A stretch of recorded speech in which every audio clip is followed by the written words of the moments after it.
Assalamualaikum warahmatullahi wabarakatuh. Perkenalkan, nama saya Septiana Sari. Saya akan mempresentasikan materi pertemuan ke-10, yaitu landasan hukum pendidikan nasional.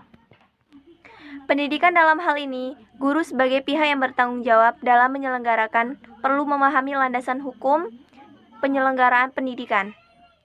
Dengan begitu, maka guru tersebut akan lebih siap menerima penyesuaian-penyesuaian yang perlu dilakukan dan kemungkinan diadakan inovasi dalam bidang pendidikan yang tercantum dalam pembukaan Undang-Undang 1945 yang merupakan kepribadian, tujuan, dan pandangan hidup bangsa Indonesia. 1. Perlunya landasan hukum bagi penyelenggaraan pendidikan. Dalam penyusunan kebijaksanaan, pemerintah tidak hanya membatasi diri berkenaan dengan berbangsa dan bernegara secara umum. Aturan itu juga menyangkut aspek pendidikan, dan kebijaksanaan pemerintah itu dituangkan dalam berbagai bentuk ketetapan yang menjadi landasan hukum bagi para guru dalam mewujudkan tugasnya. Namun, pengaturan itu juga menyangkut aspek pendidikan, dan kebijaksanaan pemerintah itu dituangkan dalam berbagai bentuk ketetapan yang menjadi landasan hukum bagi para guru dalam mewujudkan tugasnya. Assalamualaikum warahmatullahi wabarakatuh. Perkenalkan, nama saya Hasmillah Ilhami. Di sini saya akan melanjutkan materi yang sebelumnya sudah dijelaskan oleh teman-teman saya.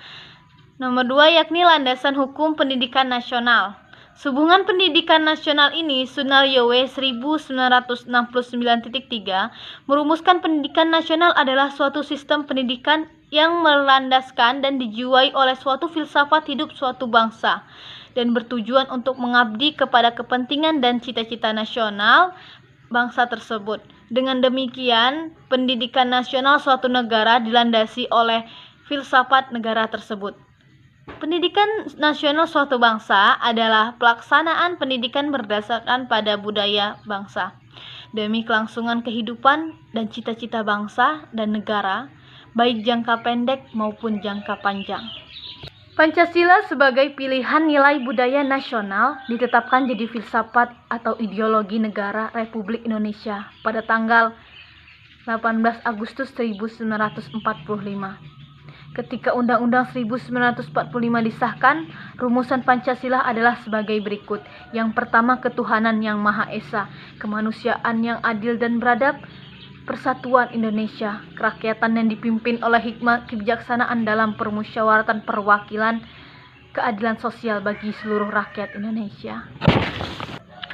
Pancasila sebagai dasar negara merupakan sumber dari norma-norma pokok yang mengatur tingkah laku manusia dalam hubungannya dengan kehidupan keagamaan, kehidupan kemasyarakatan, dan alam sekitar. Sekian dari saya. Wassalamualaikum warahmatullahi wabarakatuh. 3. Landasan, arah, dan fungsi pendidikan nasional. Dalam pembukaan Undang-Undang 1945 dicantumkan bahwa filsafat negara itu merupakan Pancasila. Pengalaman membuktikan bahwa Pancasila merupakan kepribadian, tujuan, dan pandangan hidup bangsa. Dengan demikian, pedoman yang harus menjadi dasar dalam sistem pendidikan nasional. Pengembangan suatu sistem pendidikan nasional merupakan suatu usaha untuk mewujudkan wawasan Nusantara yang mencangkup perwujudan kepulauan Nusantara sebagai kesatuan politik atau kesatuan budaya dan ekonomi dan kesatuan pertahanan dan keamanan. Sebagai realisasi dan upaya tersebut, pemerintah dan menyelenggarakan satu sistem pendidikan nasional yang diatur dengan Undang-Undang Nomor 2 Tahun 1989 tentang Sistem Pendidikan Nasional pada tanggal 27 Maret 1989. Assalamualaikum warahmatullahi wabarakatuh. Perkenalkan, nama saya Maya Sari. Ingin melanjutkan materi selanjutnya. Oleh sebab itu, arah dan fungsi utama sistem pendidikan nasional itu adalah mengembangkan manusia, masyarakat, dan lingkungannya. Dengan demikian, sistem pendidikan nasional harus berfungsi mengembangkan bangsa dan kebudayaan nasional. Pembangunan di sini ialah pembangunan manusia seutuhnya dan pembangunan masyarakat Indonesia seluruhnya. Hal tersebutlah yang menentukan arah pendidikan nasional. Agar pendidikan nasional mampu menunjukkan manusia pembangunan yang dapat membangun dirinya sendiri serta bertanggung jawab atas pembangunan bangsa, maka pendidikan nasional haruslah memungkinkan perkembangan 3 hubungan dasar kehidupan manusia yang meliputi 1. Hubungan manusia dengan sesamanya, 2. Hubungan manusia dengan alam, 3. Hubungan manusia dengan Tuhan Yang Maha Esa.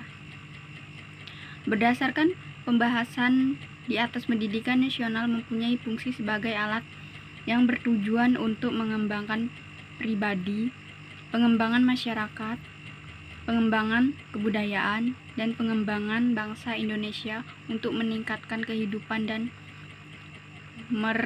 martabatnya sehingga tercapai kebahagiaan lahirlah dan batilah.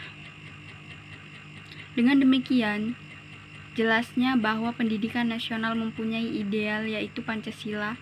Nilai yang terkandung dalam Pancasila ini akan membatasi atau mengendalikan setiap gerak dalam unsur-unsur pendidikan nasional. Oleh karena itu, pendidikan nasional terikat oleh ketentuan ketuhanan, baik yang bersifat ideal, konstitusional maupun operasional. Terima kasih.